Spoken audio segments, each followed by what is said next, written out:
Welcome to Serving Locally with me, your host, Mrs.Deines, the podcast where we spotlight service in the Longmont and surrounding communities. All right, let's connect.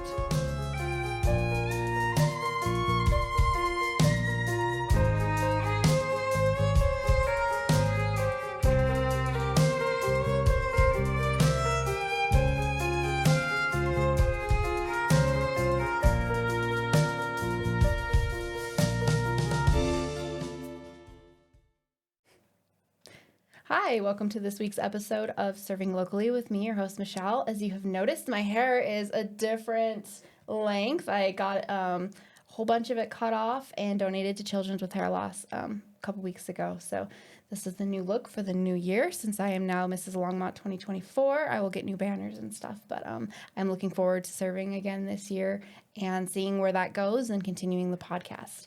Today, we are talking about the Longmont Food Rescue, and we have Naomi here, and we just want to talk about, who are you, and what is the Longmont Food Rescue, and just a quick little overview. Sure. Hi, I'm Naomi Kurland. I am the Executive Director for Longmont Food Rescue. We are a small nonprofit operating in Longmont and surrounding communities. Our mission is to take food that might otherwise go to waste and bring it to where people need it, people facing insecurity right here in Longmont. So what that looks like is we rescue food from grocery stores, farmers markets, individual farms, and convenience stores, and bring it to, low-income housing sites. We work with homeless outreach centers. We also work with other service providers like mental health partners, Recovery Cafe, basically places where people might already be receiving services or where they're living, so that it brings the food to the people. One of our core foundational values is to remove any barriers to access or stigma around receiving food services. We also host some public open distributions, so where anyone can come and get food, and we really just try to make it easy for people who need healthy, fresh, nutritious food to get it in our community. Awesome. That sounds so good and all around. Can you give us just a little bit of a background about your organization? Sure. So we were founded in 2017, and since then, we've just grown every year in terms of our programming, our reach, the type of food we're able to get, and the communities we can connect with. Started with farmers market rescues. That's very seasonal. We still do those, and started branching out, to grocery stores and convenience stores. Like I said, those convenience stores, they have grab-and-go food, which is really, really nice for our unhoused community. So things like prepackaged sandwiches, salads, and all of that. So we've been able to kind of just expand the types of services we can provide in response to what we see as a need in the community. So as we work with new partners, new other nonprofit partners that are doing other service work in the community, as well as housing sites, and talking to community members, taking surveys of our community, finding out what type of food people need, where they need it, we're able to then grow and expand and respond to that by identifying what kind of food we can get donated and brought to those sites.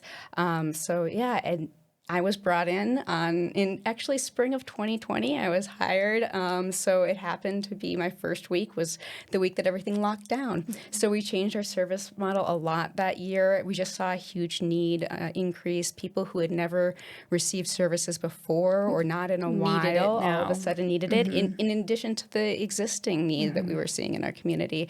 We just started really trying to grow that year, increasing how many public distributions, how many sites we work with on the residential side.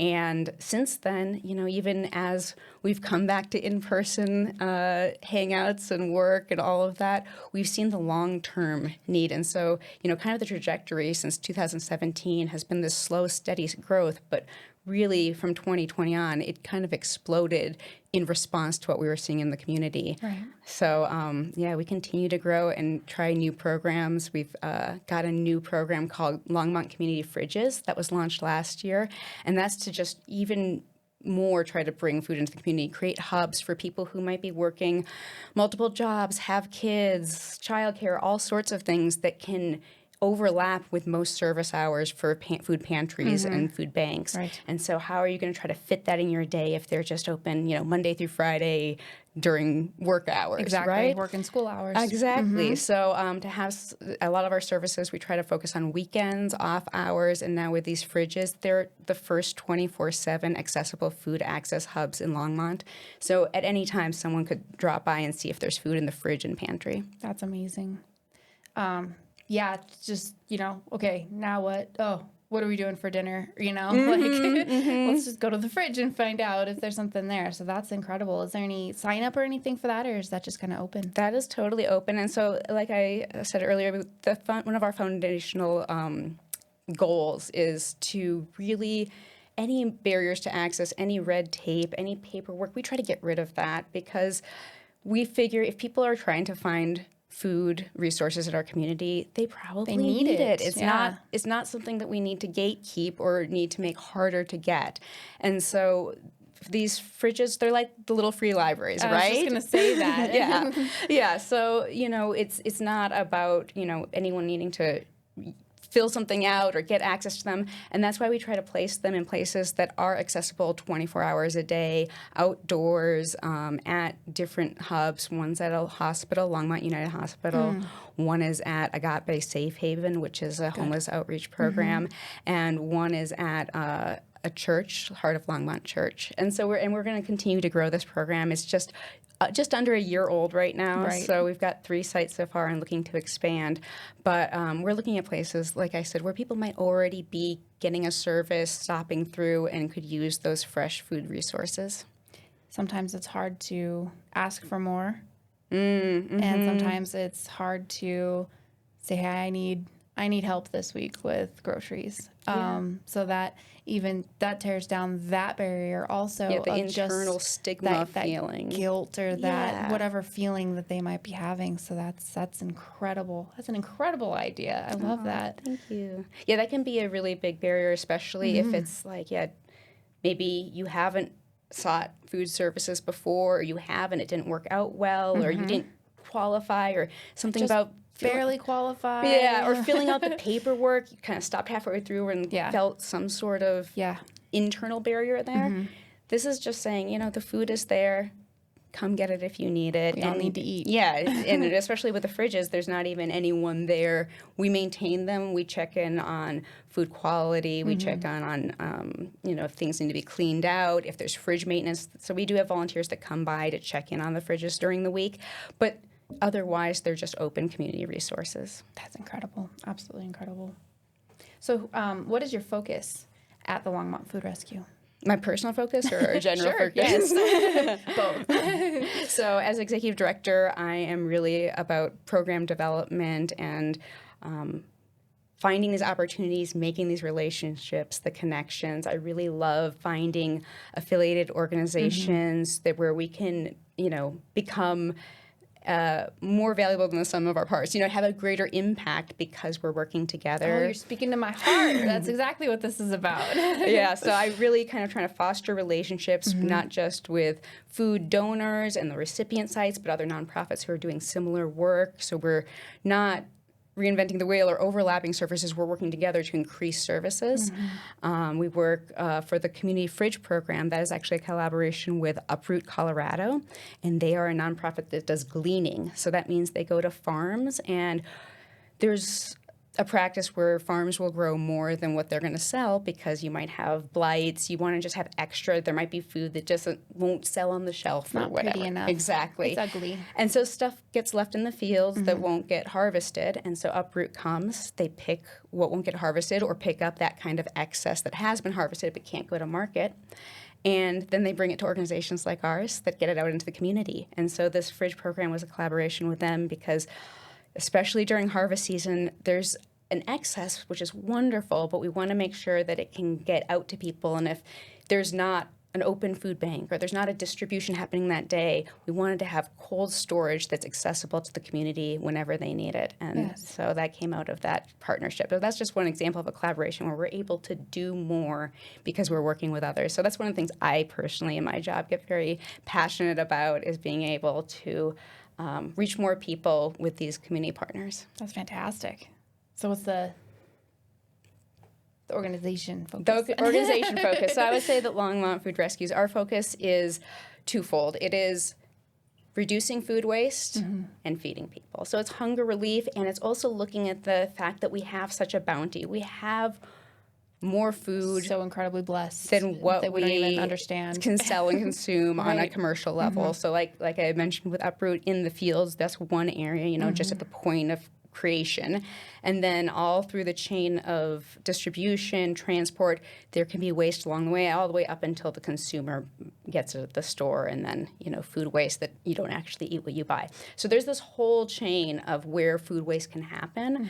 And we try to find different opportunities along that chain of like, well, if that food could go directly to where someone needs it, could it be eaten that day? Maybe it's a little more perishable. Maybe it needs to be eaten that week. But for people who are living paycheck to paycheck or week to week, who are struggling to keep nutritious food on their table, that's such a boon to say, here's some food you can eat now. Right. Like, here you go. So it's making sure that those resources that we already have don't go into a landfill where they're going to create methane gas. So there's an environmental aspect to that food waste component that if it goes into a landfill, it creates methane. It's really bad for greenhouse gases, much more powerful greenhouse gas than CO2. So keeping it out of the landfill, putting it into people's fridges, Feeding the community. stomachs. Yeah. Exactly. Strengthening our community. And then you get into that second part of the mission, which is the hunger relief, and really identifying, where are people facing food and nutrition insecurity. We do try to focus on this nutritionally dense food, fresh produce. When we do have additional purchasing power through grants, we will supplement what we're donated with high quality proteins, nutrient dense proteins, because that is often requested and harder for people to find. Yes. So really trying to address what are the nutritional needs, because hunger relief is one thing and Right. food insecurity is one thing.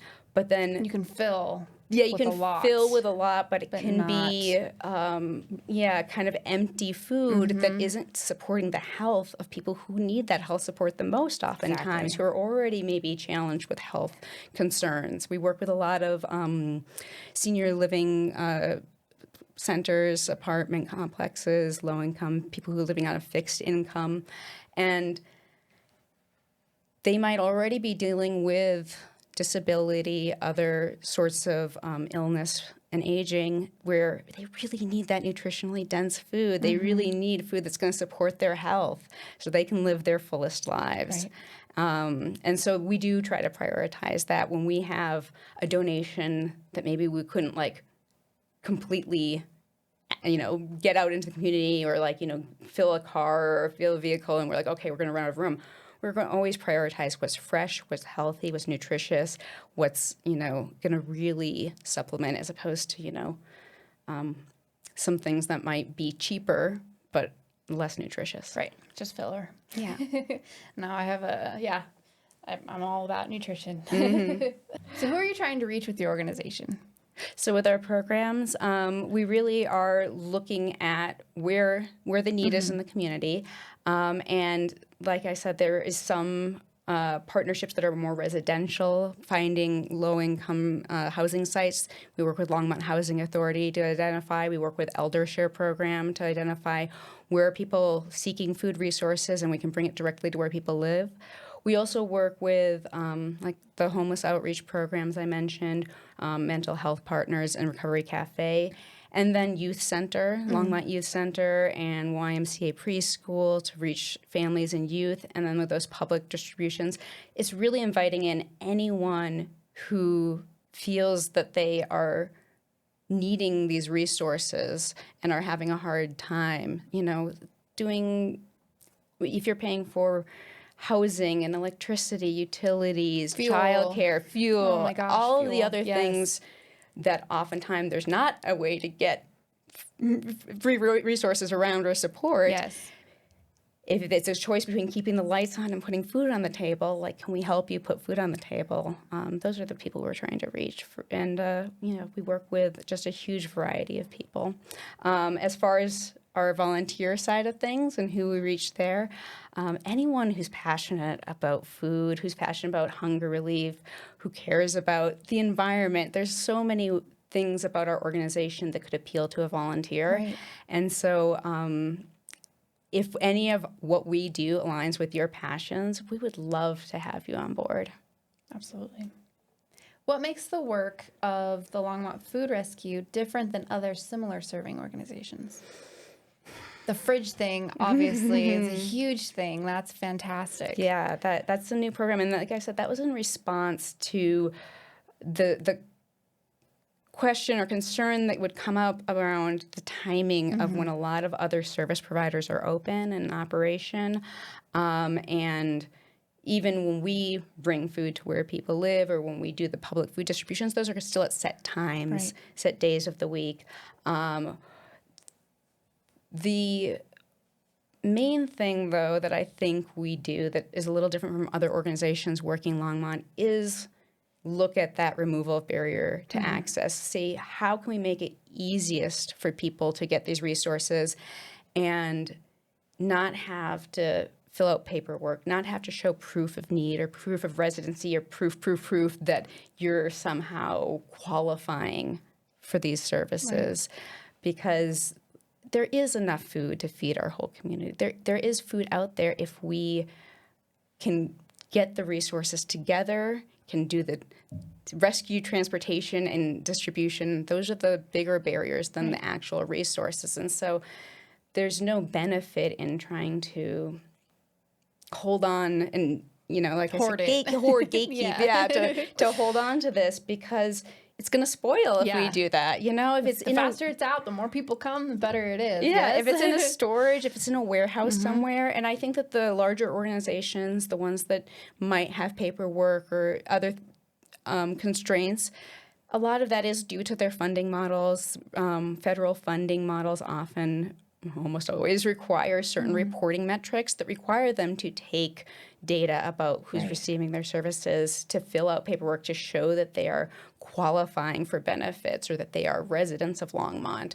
because that's what some of their funders require. So I very much empathize with those nonprofits that have to work under that model, but I do know talking to our clients, talking to our recipients, how much of a barrier that can be for so many people, whether they even qualify, but even if they would qualify getting there, having that internal feeling of whether, do I really want to show up to this place? It's recorded that I needed help, which should, in today's society, is not okay that we need help. And I want people to see it's okay to need help. We all need help. We were on food stamps. We were going to the community food. We were going to the food banks and stuff for a while, just because with my health and stuff and trying to raise kids, and my husband's working, and it just wasn't enough.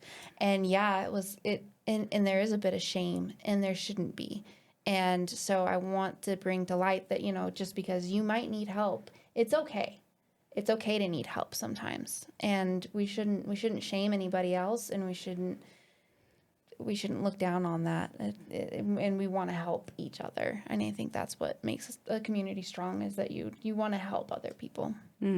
Yeah, absolutely. So at our public distributions, the only question we will ask is how many people you're feeding, so that we can see how much food we have and try to give an appropriate amount for your household.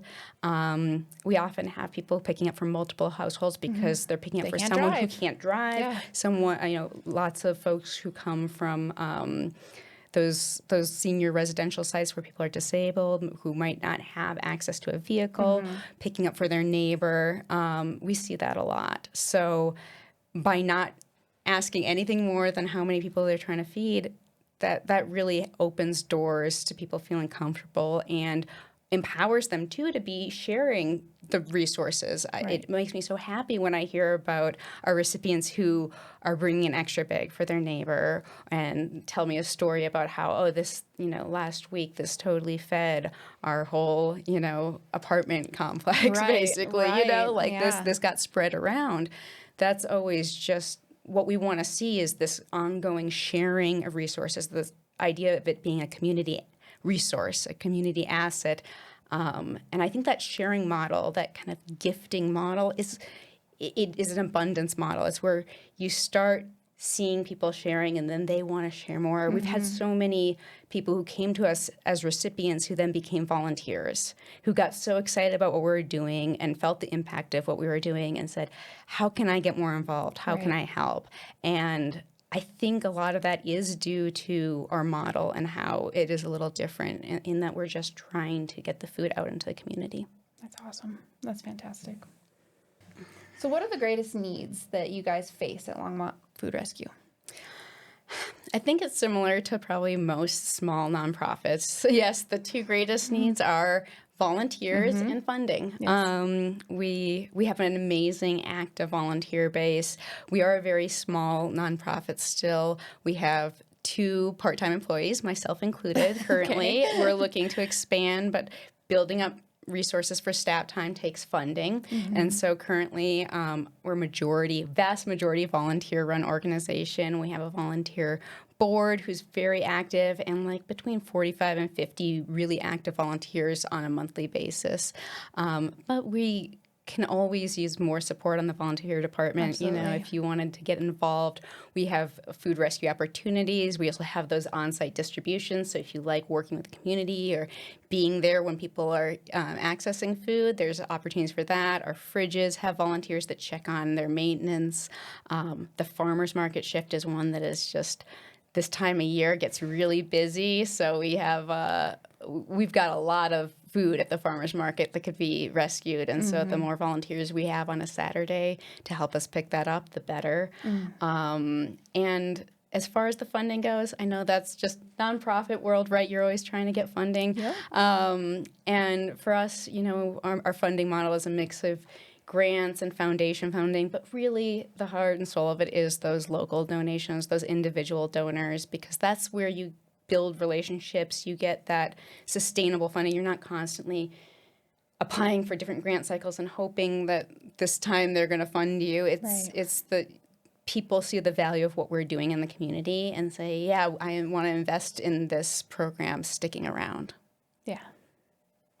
Those are always the top 2. I'm sure. I wish I would have won the lottery, that $1.5 billion, and I could be able. Man, would we be able to strengthen the community with that? Do you have any events coming up or volunteer opportunities? Yes. So, in addition to the farmers market rescue, which, as I mentioned, could use volunteers in the summertime, especially this time of summer when it's really going. That's on Saturdays. It's a great way to hang out at the market and then pick up food and bring it somewhere that could really use it.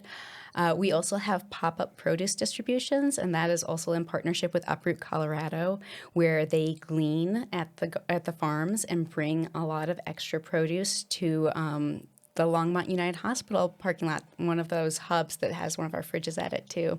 So those are once a month in the summer. So we've got one coming up August 18th. I don't know if this is going to be out. Probably later than that. So we'll also have one in September. And so there's volunteer opportunities to help with those pop-up distributions, those events, to help with bagging the food and distributing it.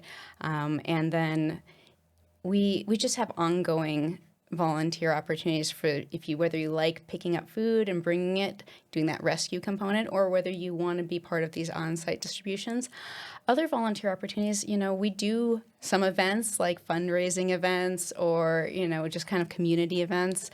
And we have opportunities to get involved if you're really into our programs, if you really want to be part of the community fridges. We sometimes host paint-a-thons when it's time for painting or refurbishing a fridge. So if you stay tuned to our social media, you can find out about that. We often have local artists who help design what's going to be painted on the fridges. I've seen, they're very pretty. Yeah, they're fun. Yeah. So we've had artists from Firehouse Art Center design some, and then we had an independent artist that's living in the Boulder County area do another. And so there's ways to get involved with lots of our programs. So if you find one that you're really like, oh, I really care about this, or, opportunities with anything else you might think is a valuable skill you could offer. So for example, one of our board members who used to be a volunteer and then joined our board, she is a a website designer, and she's working on a new website design for us right now. Back of house stuff is important. Also. Yeah. So I mean, we're excited to launch a new website in the next few months. Awesome. So that's all thanks to a volunteer who got really passionate about it and wanted to get more involved. So definitely the food rescue, the pop-up distributions, those are kind of immediate on the ground. Come help us at the farmers market this Saturday. But for more long-term, if you really want to get involved with our mission and our organization, there's opportunities for that too. Awesome. How can people contact and find out more about Longmont Food Rescue? Of course, I'll have everything on my QR code. They'll be there. And then in the show notes and everything, you'll find it on Facebook and my Facebook and Instagram. So, but yeah, how do you get all this information that she's going to share with you will be there, of course, as you know. Well, I'll make it easy for you. Our website is longmontfoodrescue.org. And so all of our contact information is also there. If you want to send us an email and don't want to go to longmontfoodrescue.org, you can just do info@longmontfoodrescue.org. Perfect. Very straightforward. On social media, we're on Facebook, Longmont Food Rescue, and on Instagram, Longmont Food Rescue. So it's fantastic. All very easy. I will say that our Longmont Community Fridges program, we have a separate website for that just because it has a nice landing page where you can look at a map and see where our fridges are located. And as we add more locations, they'll pop up on the map. So that one is longmontcommunityfridges.org. And we also have an Instagram for that, that's Longmont Community Fridges. So we're pretty easy to find. If you just did a Google search, that would all come up too. It's pretty much how I found you guys, probably. Yeah. Just community food or community in Longmont, and you find all kinds of stuff. It's fantastic.